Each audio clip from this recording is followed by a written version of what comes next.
humanistic approach. So we need to be aware of free will, self-actualization, Maslow's hierarchy of needs, the focus on the self, congruence, the role of conditions of worth, and how this approach has influenced counselling and in psychology. So free will. Humanistics emphasises the idea that we have free will, that our behaviour isn't determined. Humans are in control of their own destiny and the way they behave. Now, this isn't to say that we are free to do anything at all, but we are able to control most of our behaviour. They believe that human beings make significant personal choices within the constraints imposed by other forces, so societal influences around us. Self-actualization and Maslow's hierarchy of needs. So Maslow said that the importance of personal growth and development of certain needs, and his hierarchy of needs is represented as a pyramid. Now, the most basic needs, psychological and safety, are at the base, followed by love and belongingness and self-esteem needs. Now, each of those needs need to be met in order for you to progress to the next level. And all levels need to be fulfilled before a person can reach self-actualization.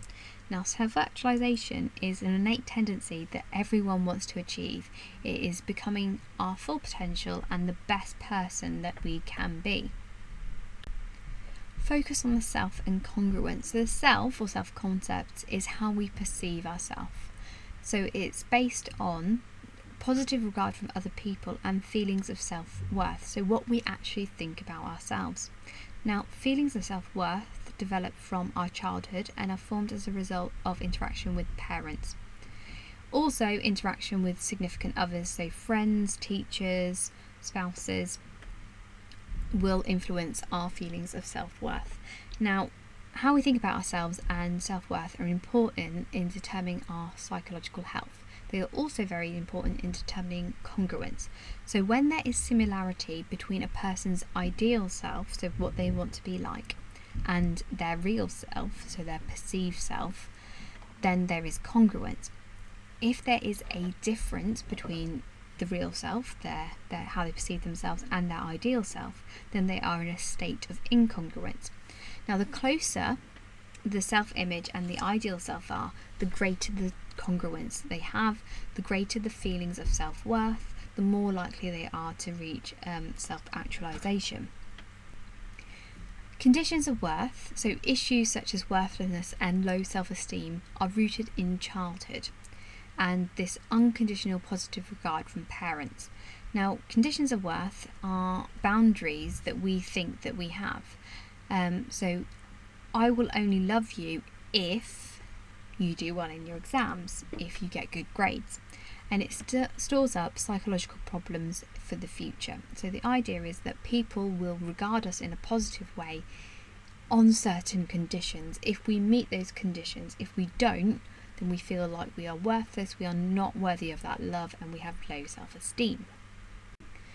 Now, how has this influenced counselling? So Rogers' client-centered therapy believes that a therapist should provide the client with genuineness. They should treat them as a genuine person. They should have empathy for that person's needs and present them with unconditional positive regard. So they shouldn't have any conditions of worth surrounding them.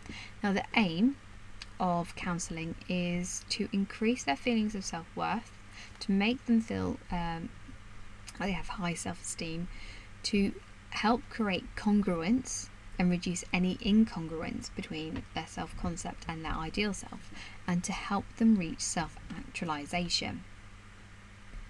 Now, in terms of some questions, that is testing AO1, the shorter answer ones, referring to two assumptions of the humanistic approach, explain why the humanistic psychologists have rejected the scientific method. So the idea that humans should be studied as unique beings.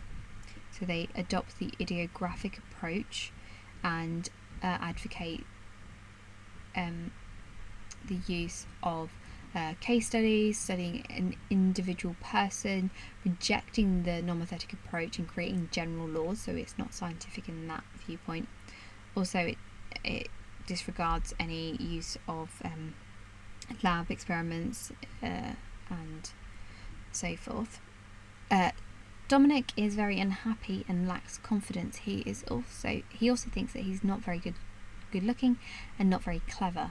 He goes to counselling therapist for help.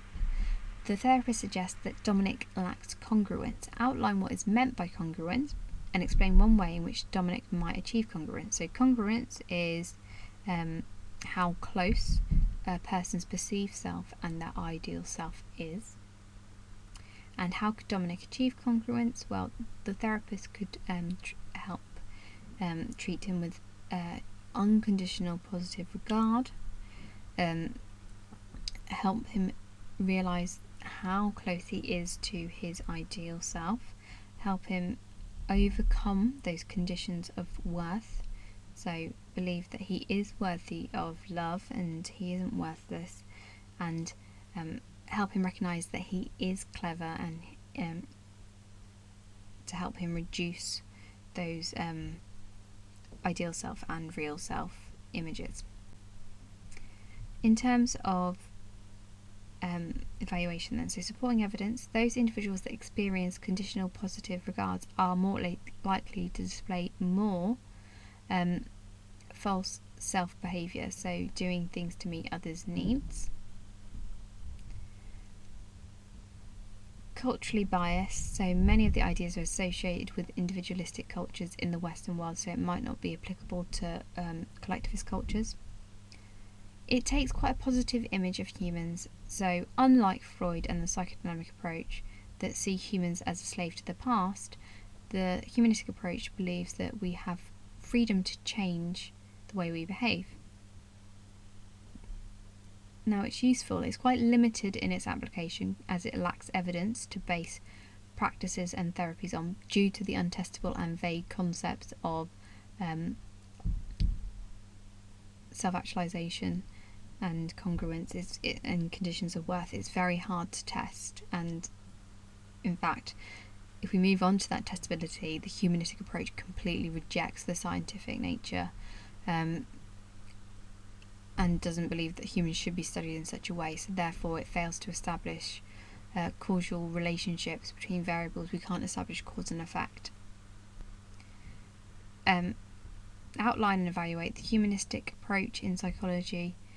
Refer to at least one other approach in your answer. So this is a comparison essay, so obviously you do have to outline and evaluate the humanistic approach, but you have to compare with one other approach in your answer, and we'll look at that in a bit more detail in another video.